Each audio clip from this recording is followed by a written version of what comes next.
Olá, tudo bem? Como você está? Espero que tudo certo. E hoje eu estou aqui novamente para falar sobre as leituras de agosto. Estou um pouquinho atrasada, mas porque o YouTube ele é um outro formato de conteúdo, um pouco mais extenso. E como minha rotina está em fase de adaptação e bem corrido, então eu demorei um pouquinho para retornar aqui. Mas eu sigo ali com os conteúdos no Instagram. A ideia é trazer um vídeo por semana aqui no YouTube. Mas até pegar o ritmo certinho, eu acredito que passem por algumas adaptações, mas no final vai dar tudo certo. Então, lidos de agosto. Vamos começar com Tom Lake. Eu fiz um postzinho ali, um resuminho sobre o que é em si a obra do Tom Lake.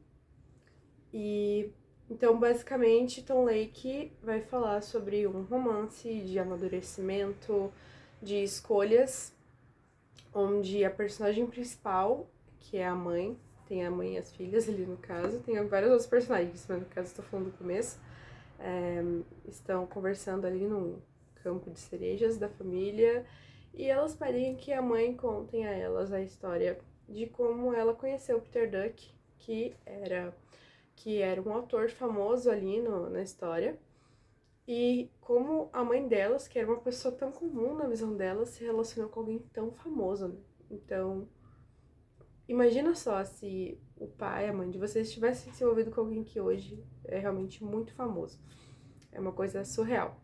Porque eu acho que justamente traz a ideia de ter essa quebra do comum com o extraordinário, assim, tipo, caramba, é uma pessoa totalmente extraordinária e fora da realidade, a qual eu admiro tanto, que entra na história da minha mãe, uma pessoa que tá tão perto de mim, né? E, como eu disse antes, é um romance sobre escolhas, então, sobre como todas as escolhas daquela pessoa, daquela mulher, levou ela à vida que ela tem hoje ali, no caso, o cenário atual, vai se passar em dois períodos, o período da juventude dela e o período ali atual da história, que é o cenário de pandemia. Então, os livros agora estão aparecendo os livros que narram o cenário de pandemia, o qual foi bem difícil que a gente passou em anos atrás, recente, né, mas já é mais passado.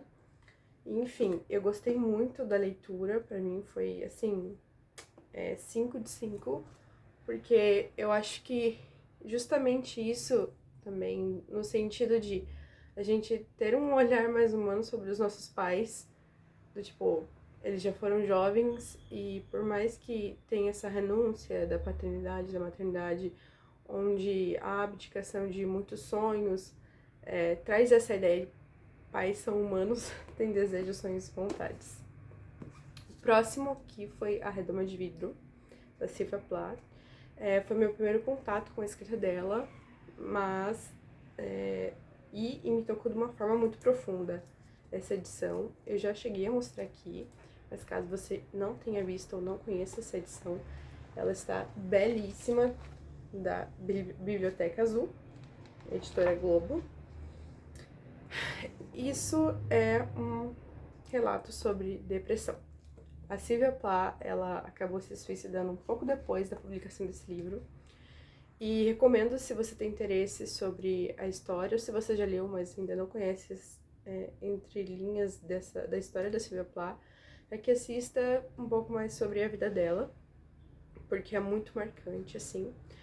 Tem umas ressalvas, assim, que tem algumas falas racistas. Ela era uma mulher que vivia no meio bem racista, então ela acabou ali sendo infeliz em alguns momentos na narração dela, mas em geral, assim, eu acho importante a obra da Sylvia Plath porque ela traz a depressão num olhar muito vívido e aqui claramente a gente vê uma jovem se decompondo, então como uma jovem que tem a oportunidade de estagiar ali em Nova York, que tem a oportunidade de realizar um sonho de várias meninas ali da idade dela, bem jovem no caso, né, e fazendo esse estágio de moda em Nova York, ela acaba percebendo que ela tá no início ali de uma depressão. Então a gente acompanha esse início de depressão até ela estar internada em uma clínica psiquiátrica. E eu não vou entrar muito em detalhes para acabar não soltando spoiler, mas é uma linha tênue, assim, a gente sente, quando a gente acaba o livro, como uma coisa vai levando a outra, sabe? E como é importante a gente ter esse cuidado de notar ali o início da depressão e tratá-lo, e também para as pessoas que estão à nossa volta, podem estar sofrendo com isso. É uma mensagem bem importante. Tirando essas ressalvas que eu falei sobre racismo, eu achei uma obra incrível, então... o próximo é Olhos d'Água, da Conceição Evaristo, também já falei aqui, mas é um livro de contos de uma autora negra. Esse livro é sensacional. Eu acho que, assim, eu tive o prazer de fazer ótimas leituras no mês de agosto, e leituras de amadurecimento, de crescimento, né? Porque Olhos d'Água são contos de pessoas periféricas, de pessoas negras, ali no seu cotidiano, que tocam a gente de uma forma extremamente triste, sabe? E como às vezes nós que temos certos privilégios por sermos brancos, por termos umas condições melhores financeiramente falando, ou psicologicamente também, nós temos sim privilégios, e como essas pessoas sofrem de uma forma assim, o que para nós é um momento normal no cotidiano, pode ser para uma pessoa o fim da vida dela, ou algo que vai deixar marcas permanentes. E muito bom. Eu tinha que parar em alguns momentos, porque apesar de ser um livro pequeno, é um livro muito forte, então eu tinha que parar e absorver, sabe? Tipo, caramba, isso é a vida de alguém, não é só uma história que está sendo escrita aqui. O próximo é mais leve, né? O Amor Depois da Minha Vida. Eu gosto de intercalar, assim, os livros mais pesados com alguns mais leves, porque a gente também não vive só de porrada, né? Tipo, a gente precisa ali também de algo mais leve para não entrar num estado depressivo. Porque se for parar em tudo que acontece, a gente fica, né? Quanto mais a gente sabe, mais triste a gente é. Basicamente isso. E O Amor Depois da Minha Vida, ele é um livro que foi lançado recentemente. Uma coisa que me incomodou é que ele não tem orelha, sabe? Não tem. Tipo, ele tem o cortezinho aqui, colorido. Tá bonita a capa, eu gostei da capa. Mas não tem orelha. Eu comecei... Esse livro, ele vai falar sobre a Delphi. A Delphi, ela engasga ali com o hambúrguer, vai de arrasta e tipo, chega lá no céu, que é o paraíso do livro, encontra uma mulher lá e fala: olha, eu vou te dar uma missão, você vai poder voltar pra Terra se você concluir essa missão. Se você não conseguir, você volta aqui e você vai passar o resto da vida comigo. E isso apavorou ela a ponto de ela voltar pra vida dela e querer muito fazer dar certo essa missão que ela teve ali, recebeu, pra concluir. E como eu vi uma outra booktuber falar sobre resenhando esse livro um tempo atrás, é sobre como às vezes a gente só percebe algumas coisas quando a gente tem uma segunda chance pra vivê-las, sabe? A gente tem o costume de ignorar dias comuns achando que não são extraordinários. Então eu acho que uma das principais ideias do livro é essa, fora que no começo não tava dando muita coisa, assim, sabe? Eu não tô muito nessa vibe de romance, nada do tipo, mas quando eu comecei ali, tava mais ou menos uns 20% do livro, começou a engajar, sabe? Então comecei ali a criar uma conexão. Não é um livro assim, tipo, uau, que obra-prima, não é. Mas é um livro assim que quando você lê Conceição Evaristo, você vai precisar de um livro leve e talvez esse seja pra você. Se você gosta ali de uma comédia romântica, legalzinho. Vou falar desses dois juntos, que é Meus Dias na Livraria Murasaki e Uma Noite na Livraria Murasaki. Esses livros, eles são livros ali asiáticos, que tá bem alta, né? Essas literatura de cura, cozy vibes, alguma coisa assim. E eu tô falando desses dois juntos porque você pode ler tanto esse primeiro ou tanto esse. Mas eu recomendo começar pelos Meus Dias, né? Depois pela Uma Noite na Livraria Murasaki. porque basicamente ele dá um contexto ali numa noite. Mas esse livro aqui vai falar sobre a livraria Murasaki, que é uma livraria da família Murasaki, e vai trazer a ideia de cotidiano ali no comércio, a família. O que me encantou bastante foi a ambientação da história, que vai ser uma rua com muitos sebos, muitas livrarias, cada uma num nicho. E eu pensei, nossa, que legal, provavelmente deve existir, claro, imagino, e eu gostaria de estar na Bienal esse ano, mas não. Mas imagina só você poder entrar numa ruazinha cheia de livrarias, cheias de sebos, assim, com cafezinhos. E eu fiquei muito encantada com a ambientação. Então, vai trazer superação, vai trazer momentos familiares, coisas, amadurecimento, coisas assim, no sentido mais autoajuda, mas não é muito explícito assim, sabe? Não é uma autoajuda na íntegra em si. Mas é bem legal, bem gostosinho. O próximo...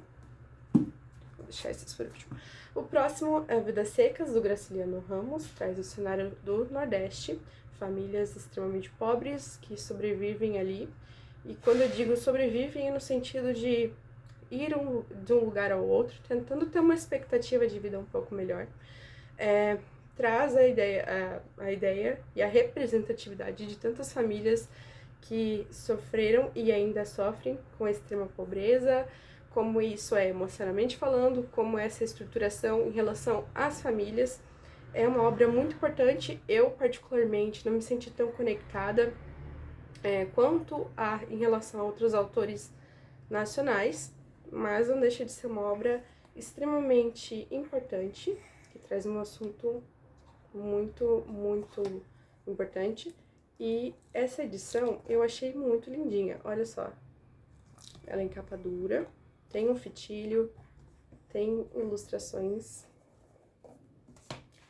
Eu vou deixar as HQs então agora, que é o Conto da Aia. Eu tenho o livro do Conto da Aia. Olha esse desenho aqui.